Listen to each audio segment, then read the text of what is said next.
இந்த திரைப்படம்லாம் ரிவ்யூ பார்த்துட்டு விமர்சனம் பார்த்துட்டு படம் பார்க்குறாங்களே எதுக்கு தெரியுமா? அப்படி விமர்சனம் பார்க்குற வழக்கமே ஏன் வந்ததுன்னா, அவங்க டிக்கெட் அதிகமாக விற்கிறாங்கல்ல, அப்போ மக்கள் போய் ஏமாந்துடக்கூடாது. ஒரு நல்லா இல்லாத படத்தை போய் நம்ம வந்து ரூ. 100 ரூ. 150 ரூ. 200 கொடுத்து பார்த்துடக்கூடாது. எல்லோரும் தனியாலாம் போக மாட்டாங்க, ஃபேமிலியோடு தான் போவாங்க. அப்படி இருக்கும்போது ஃபேமிலியோடு போவாங்க, ஃப்ரெண்ட்ஸோடு போவாங்க, சிலர் தனியாக போவாங்க. தனியாக போனாலும் 200 300 அல்லது 150 ரூபாங்கிறது ஒரு ஏமாந்துடக்கூடாது அப்படிங்கிறக்காக தான் இந்த ரிவ்யூ பார்க்குற வழக்கமே வந்தது. ரிவ்யூ பார்த்துட்டு போய் அந்த படத்தை பார்க்குற வழக்கமே வந்து ஏன் வந்ததுன்னா, டிக்கெட் விலை அதிகமாகும் போது தான்.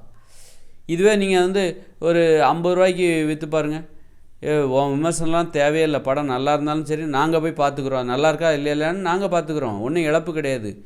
படம் நல்லா இல்லைன்னா நாங்கள் எந்திச்சு வந்துட போகிறோம். இப்போ ஒரு 20 நிமிஷம், அப்போது ஒரு 50 ரூபா தான் போகும், அல்லது 30 ரூபா தான் ஒரு டிக்கெட். அப்படின்னா என்ன போயிட போகுது, 30 ரூபா தானே போனால் போகுது அப்படின்னு சொல்லிட்டு அவங்க வந்து கவலைப்பட மாட்டாங்க, ரிவ்யூலாம் பார்க்க மாட்டாங்க. ரிவ்யூ பார்த்து ஏன் போகிறாங்க அப்படின்னா, அது நல்லா இருக்குமா இல்லையா அப்படிங்கன்னு பார்க்குறக்காக தான். இப்போ 10 ரூபா பொருளை வாங்குறதுக்கு நம்ம ரிவ்யூ பார்க்க மாட்டோம், ஆனால் 10,000 ரூபா ஃபோன் வாங்குறதுக்கு ரிவ்யூ பார்ப்போம்.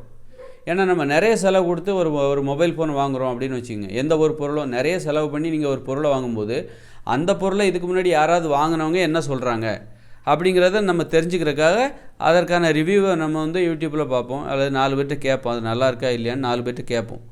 அதுவே நீங்கள் ஒரு 10 ரூபா பொருள் வாங்குறீங்க, 1 கிலோ 10 ரூபா தான்ப்பா, அல்லது அந்த பொருளோட விலையே 10 ரூபா தான், இந்த பொருள் எப்படி இருக்குது, நீங்கள் இதுக்கு முன்னாடி யூஸ் பண்ணியிருக்கீங்களா அப்படின்னு யார்ட்டையும் நம்ம விமர்சனம் கேட்க மாட்டோம். இதை பற்றி சொல்லுங்கள், இது உங்களுக்கு என்ன மாதிரி இருந்துச்சு அப்படின்னு நம்ம யார்ட்டையும் கேட்க மாட்டோம்.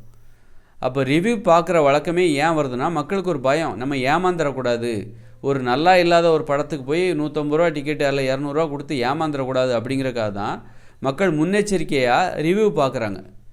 ரிவ்யூ பார்த்துட்டு 4 பேர் என்ன சொல்கிறாங்க, அந்த பார்த்தவங்க என்ன சொல்கிறாங்க, அல்லது விமர்சகர்கள் திரை விமர்சனம் பண்ணுறாங்க, அதுவே தொழிலாக வச்சுருக்க அவங்க என்ன சொல்கிறாங்க அப்படின்னு சொல்லிட்டு கேட்டுட்டு போகிறாங்க. அப்போ இந்த விமர்சனம் பண்ணக்கூடாது அப்படின்னா மக்களுக்கு இருக்கிற அந்த பயத்தை போக்குங்க. அதிக டிக்கெட்டு வச்சு நீங்கள் படம் விற்கிறீங்கள, அந்த டிக்கெட்டை குறைச்சிருங்க. 30 ரூபாய்க்கு ஒரு டிக்கெட்டை போட்டுருங்க. அப்போ ஏகப்பட்ட மக்கள் வர ஆரம்பிச்சிருவாங்க, ஏகப்பட்ட மக்கள் படங்களை பார்க்க ஆரம்பிச்சிருவாங்க. அப்போ இன்னொன்று வந்து ரிவ்யூலாம் பார்க்குற எதுக்குப்பா அதுக்கு டைம் வேஸ்ட் பண்ணி ரிவ்யூவை வேறு பார்த்துட்ருக்க, பார்க்கணுன்னா பாரு, பார்க்கல நல்லா இல்லைன்னா எந்திச்சு வந்துக்கிட்டே இரு, அல்லது நல்லா இல்லைன்னா கூட நீ பார்த்துக்கிட்டு இரு, 30 ரூபா கூட தானே போனால் போகுது, அதில் என்ன பெரிய இழப்பு. 30 ரூபாய்க்கு நல்லா இல்லாத படத்துக்கு 30 ரூபா கொடுக்கலாம் தாராளமாக, நல்லா இருக்கிற படத்துக்கு 30 ரூபா கொடுக்கலாம், நல்லா இல்லாத படத்துக்கும் 30 ரூபா தாராளமாக கொடுக்கலாம். படம் நல்லா இல்லை அதனால் என்ன, 30 ரூபா கொடுத்து ஒரு படத்தை நான் பார்த்துட்டு வந்திருக்கேன், அது நல்லா இருந்தால் என்ன நல்லா இல்லைன்னா என்ன, 30 ரூபா நான் கொடுக்குறேன், 30 ரூபா தானே கொடுக்குறேன், 30 ரூபான்னா அப்படி 150 ரூபா கொடுக்குறேன், என்ன ஏமாந்து போயிட்டேனே அப்படின்னு சொல்லுவாங்க. நான் 30 ரூபா தான் ஒரு படத்துக்கு கொடுக்குறேன் அப்படின்னா, அந்த படம் நல்லா இருந்தால் என்ன நல்லா இல்லைன்னா என்ன, நான் கொடுத்ததே 30 ரூபா தானே அப்படின்னு சொல்லிட்டு நல்லா இல்லைனாலும் உட்காந்து பார்ப்பாங்க. போனால் போகுது, இப்போ நம்ம 30 ரூபா தானே அப்படின்னு சொல்லிட்டு.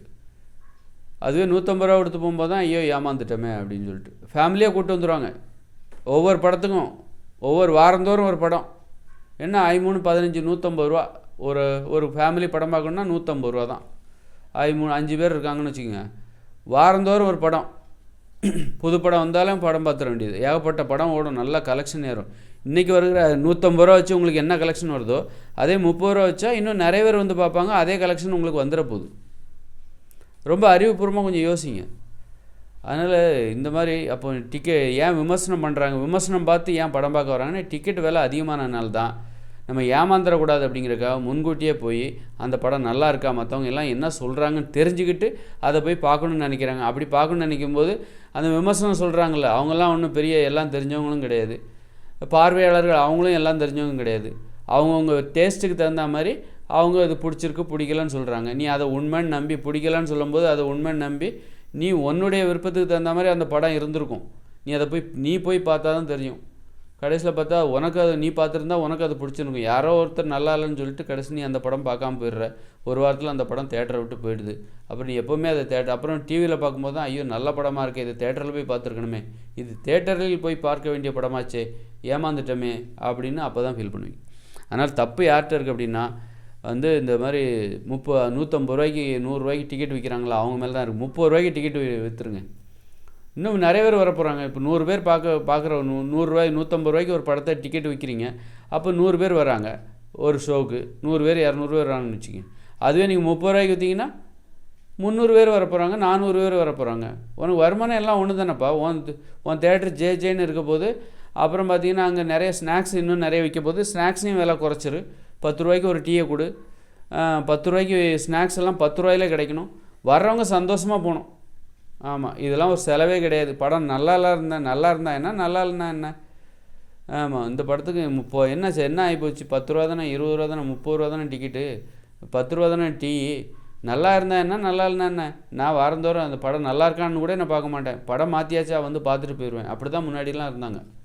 படம் மாற்றினாலே பார்த்துக்கிட்டே இருப்பாங்க. அது நல்லா இருக்கான்னு தேட்டரில் வந்து தான் பார்ப்பாங்க. நல்லா இல்லை யார்ட்டும் கேட்குறது கூட மாட்டாங்க. அதனால் டிக்கெட் விலை நிர்ணயத்தில் தான் தப்பு இருக்குது. ஒரு படைப்பு எல்லாருக்கும் போய் சேரணும். எல்லாரும் பார்த்தாங்களா உன் படத்தை? அதுதானே முக்கியம். 100 ரூபா இருக்கிறவங்க தான்ப்பா என் படத்தை பார்க்குறாங்க. 200 ரூபா வச்சுருக்காங்க பாருங்கள், அவங்க தான் என் படத்தை பார்க்குறாங்க.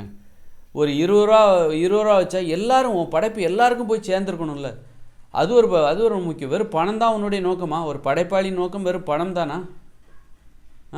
உன் படைப்பு எல்லாரும், இப்போ நீ ஒரு புத்தகம் போடுற, அதை வந்து 1000 ரூபாய்க்கு விற்கிற ஒரு புத்தகத்தை அதை ஒரு 500 பேர் தான் வாங்குறாங்க. அதுவே நீ 10 ரூபாய்க்கு விற்றுருந்தா 10,000 பேர் வாங்கியிருப்பாங்க, 1,00,000 பேர் கூட வாங்கியிருப்பாங்க. 1,00,000 பேருக்கு உன் கருத்து போய் சேர்ந்துருக்கும், உன் கதை போய், உன் படைப்பு போய் சேர்ந்துருக்கும். ஆனால் இன்றைக்கி வந்து நீ 1000 ரூபாய்க்கு புத்தகத்தை விற்றனால 500 பேருக்கு தான் போய் சேர்ந்தது நீ சொல்ல நினச்ச ஒரு கருத்து, ஒரு தகவல் அல்லது ஒரு கதை. அப்போ எது உனக்கு தேவை? உன்னுடைய படைப்பை எல்லாராலும் பார்க்கப்பட வேண்டும். அப்போ எப்போ பார்க்குறாங்க தெரியுமா? அந்த படைப்பு 10 ரூபாய்க்கு எனக்கு கிடைக்கும் போது தான் நான் எல்லோரும் பார்க்குறாங்க. எல்லோரும் வந்து நான் ஓடிடியில் பார்த்துக்கிறேன். ஏன்னா ஓடிடியில் பார்க்கும்போது அந்த படைப்பின் விலை வெறும் 10 ரூபா தான். ஆனால் தேட்டருக்கு போனால் எனக்கு காசு அதிகமாகுது, இதுதான் சீப்பு அப்படின்னு சொல்லிட்டு, சரி மட்டமாக ஒரு தேட்டர் அனுபவத்தை அது கொடுக்கலனாலும் பரவாயில்ல, நான் ஓடிடிஸ்லேயே பார்த்துக்கிறேன் அப்படின்றோம். அதனால் கொஞ்சம் புத்திசாலித்தனமாக நீங்கள் பரிசோதனை முறைப்படியே என்ன பண்ணணும் அப்படின்னா, இந்த வருஷம் முழுக்க தேட்டர் விலை வெறும் 30 ரூபா தான். தேட்டர் விலை என்ன ஆகுதுன்னு பாருங்கள், ஒரு பரிசோதனை பண்ணி பாருங்கள். ஏதாவது திரைப்பட இண்டஸ்ட்ரியை மூடுற மாதிரி ஆகிடுதா, இல்லை 30 ரூபாய்க்கு விற்றனால ப்ரொடியூசருக்கெலாம் நஷ்டம் வருதா, லாபம் வருதா அப்படிங்கிறத மட்டும் நீங்கள் பாருங்கள். 30 ரூபாய்க்கு விற்றீங்கன்னா இன்றைக்கி ஒரு 10 நாள் ஒரு படம் ஓடிச்சினாலே அது ஹிட்டு, அப்படி தானே? 10 நாள் ஓடக்கூடிய படம் 30 ரூபாய்க்கு நீங்கள் டிக்கெட் வச்சு வச்சிங்கன்னா 100 நாள் ஓடும். ஏன்னா எல்லோரும் பார்க்குறாங்கல்ல, எல்லோரும் பார்த்தாகணும்ல, எல்லோரும் வந்துடுவாங்க. 30 ரூபாய்க்கு விற்கும்போது ஒரு டிக்கெட்டை எல்லாருமே பார்க்கும்போது நிறைய 10 நாளும் ஹவுஸ்ஃபுல். அப்போ டிக்கெட் அப்படியே கூட்டம் குறையும் போது பார்த்திங்கன்னா திரும்ப வருவாங்க, ரிப்பீட் ஆடியன்ஸ்லாம் வருவாங்க. அப்போ கூட்டம் குறைஞ்சிக்கிட்டே இருக்கும். 10 நாளைக்கு அப்புறம் தான் கூட்டமே குறையும். அப்போ தான் நிறைய பேர் வருவாங்க. சிலர் என்ன பண்ணுவாங்க, இப்போ 10 நாளுக்கு பயங்கர கூட்டமாக இருக்கும், கூட்டம் குறையட்டும், 30 ரூபாய்க்கு டிக்கெட் வச்சு விற்கும்போது 10 நாள் ஒரே கூட்டமாக இருக்கும். ஒரு நல்ல படம்னு வச்சுக்கோங்க, பயங்கர கூட்டமாக இருக்கும். 10 நாளைக்கு அப்புறம் தான் கூட்டம் குறையும். இந்த 10 நாளும் பார்த்திங்கன்னா மக்கள் எல்லாருமே வருவாங்க, ரிப்பீட் ஆடியன்ஸ் வந்து நிரப்புவாங்க. புதுசாக ஒரு ஆள் வர விடாமல் ரிப்பீட் ஆடியன்ஸ் 4-5 வாட்டி கூட பார்க்குறவங்க இருப்பாங்க. அப்போ இந்த கூட்டம் 10 நாளைக்கு அப்புறம் தான் குறையும். அப்போ தான் இன்னொரு குரூப் வரும். இதுக்காகவே வெயிட் பண்ணால் இன்னொரு குரூப் வரும். இந்த மாதிரி நீங்கள் ஒரு வருஷத்துக்கு என்ன தான் நடக்குதுன்னு பாருங்களேன். ஒரு 30 ரூபாய்க்கு டிக்கெட் வச்சு விற்போம், என்ன நடக்குது அப்படிங்கிறது மட்டும். மக்கள் வந்து தேட்டருக்கு படையெடுக்கிறாங்களா இல்லையா, அவங்களுக்கு உண்மையிலே இந்த படங்க தேட்டருக்கு வரணுங்கிற ஆர்வம் இருக்கா இல்லையா அப்படிங்கிறத மட்டும் பாருங்கள். ஒரு பரிசோதனை பண்ணி பாருங்கள். அப்புறமா நீங்கள் வந்து இல்லை 30 ரூபா வச்சாலும் நஷ்டம்தான் வருது, அல்லது 100 ரூபா வச்சா தான் எங்களுக்கு லாபம் வருதுன்னா எது லாபமோ நஷ்டமோ அப்போ நீங்கள் முடிவு பண்ணுங்கள். ஒரு அனுபவபூர்வமாக எந்த ஒரு இதையும் பரிசோதனை எதுவும் பண்ணாமல் நீங்களாக வந்து ஒரு முடிவு பண்ணி உங்கள் மேலே உங்கள் தலையிலே நீங்கள் மண்ணாவாரி போட்டுக்காதீங்க. உங்கள் படைப்பு பல பேருக்கு போய் சேராமல் நீங்கள் பார்த்துக்காதீங்க. அது நீங்களே தடையாக இருக்கீங்க. உங்களுடைய படைப்பு என்பது இந்த மக்களுக்கு எல்லா மக்களுக்கும் போவதற்கு நீங்களே தடையாக இருக்கீங்க. ஏதோ கொஞ்சம் பேருக்கு தான் போகுது 100 ரூபாய்க்கு விற்கும்போது. எப்போ எல்லாருக்கும் போகுதுன்னா அது வந்து ஓடிடி ஆப்ஸ்லேயும் மொபைல் ஃபோன்லேயும் தான் டவுன்லோட் பண்ணி எல்லோரும் அதை பார்த்துக்கிறாங்க. எல்லாருக்கும் ஆனால் படைப்பு என்பது தேவைப்படுது. ஒரு திரைப்படம் என்பது எல்லாருக்கும் தேவை. ஆனால் எல்லோரும் 100 ரூபா கொடுத்து வந்து பார்க்க மாட்டாங்க, 200 ரூபா கொடுத்து வந்து பார்க்க மாட்டாங்க. அதனால் எல்லா மக்களும் 10 ரூபான்னா 20 ரூபாய்க்கு எனக்கு கிடச்சா நான் வந்து பார்ப்பேன்ப்பா அப்படிங்கும்போது 20 ரூபாய்க்கு கிடைக்காதா? அதே நேரத்தில் 10 ரூபாய்க்கு எப்போ கிடைக்கும்? ஓடிடி ஆப்ஸில் வரும்போது அது அதோட விலை 10 ரூபா.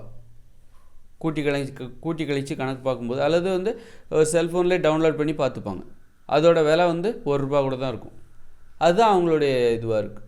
ஆனால் அதே ஆள் 30 ரூபாய்க்குன்னா அந்த தேட்டரில் படம் பார்க்க பழகிட்டாங்கன்னு வச்சுக்கோங்களேன். டெய்லி மொபைல் ஃபோன் பார்க்குறாங்க, டெய்லி டிவி பார்க்குறாங்க. தேட்டர்லேயும் ஒரு படம் 2-3 நாளைக்காக ஒரு வாட்டி தேட்டருக்கு வரணுங்கிற ஆசை வந்துடும். டெய்லி மொபைல் ஃபோன் பார்க்குறாங்கல்ல, அப்போ 2-3 நாளைக்கு ஒரு வாட்டி நான் தேட்டரில் போய் படம் பார்ப்பேன் அப்படிங்கிற ஒரு வழக்கம் மக்கள்கிட்ட இருக்குது. அப்படி ஒரு பழக்கத்துக்கு நீங்கள் தான் தடையாக இருக்கீங்க. இப்போ என்ன பண்ணுறீங்க, அப்படி 2-3 நாளைக்கு ஒரு வாட்டியாவது நான் தேட்டரில் போய் படம் பார்க்கணும் அப்படிங்கிற ஆசை இருக்குது மக்களுக்கு. அதற்கு நீங்கள் என்ன பண்ணுவீங்க, டிக்கெட் விலை ஏற்றி அவனை 1 வருஷத்துக்கு ஒரு வாட்டி தான் தேட்டருக்கே வர விடுறீங்க. யாருக்கு இழப்பு?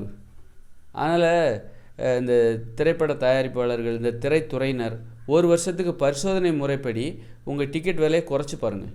எல்லா படமும் விற்றுரும். இப்போ வந்து கங்குவா படம் ஃபெயிலியர் ஆச்சுன்னு சொன்னாங்கள்ல, சரி உடனே என்ன பண்ணுங்கன்னா கங்குவா படத்தை 30 ரூபாய்க்கு போட்டு பாருங்கள். அந்த படம் ஹிட் ஆகுதா இல்லையா பாருங்கள். 30 ரூபா தானே, போய் பார்த்துரும். 150 ரூபா கொடுத்து நாங்கள் ஏமாறுறதுக்கு தயாராக இல்லை, 200 ரூபா கொடுத்து நாங்கள் ஏமாறணுமான்னு தான் வீட்டிலே உட்காந்துட்டாங்க. 30 ரூபா கொடுத்து பாருங்கள், படம் நல்லா இல்லைனாலும் பார்க்குற ஒரு பெருங்கூட்டம் இருக்குது. அவங்க எல்லோரும் தேட்டருக்கு வருவாங்க. அந்த படத்தை ஹிட் பண்ணியிருக்கலாம், கங்குவா படத்தை. நீங்கள் உடனே அதை 30 ரூபாய்க்கு போய் விற்றுருக்கணும். என்ன ஆகுது, மக்கள் வராங்களா இல்லையா அப்படின்னு சொல்லிட்டு ஈஸியாக அந்த படத்தை நீங்கள் வந்து ஜெயிக்க வச்சுருக்கலாம். படம் தோற்று போகிறதுக்கு காரணம் நீங்கள் டிக்கெட் விலையை அதிகப்படுத்துகிறீங்க. அதனால தான் காரணமே தவிர, நல்லா இருந்தால் மட்டும்தான் இன்றைக்கி படம் ஓடுது. நல்லா இல்லைனாலும் ஒரு படம் ஓடும். எப்போ தெரியுமா, டிக்கெட் விலையை குறைச்சி வைங்க, 30 ரூபாய்க்கு விற்றுருங்க. அப்போ நல்லா இல்லைனாலும் அது ஓடும்.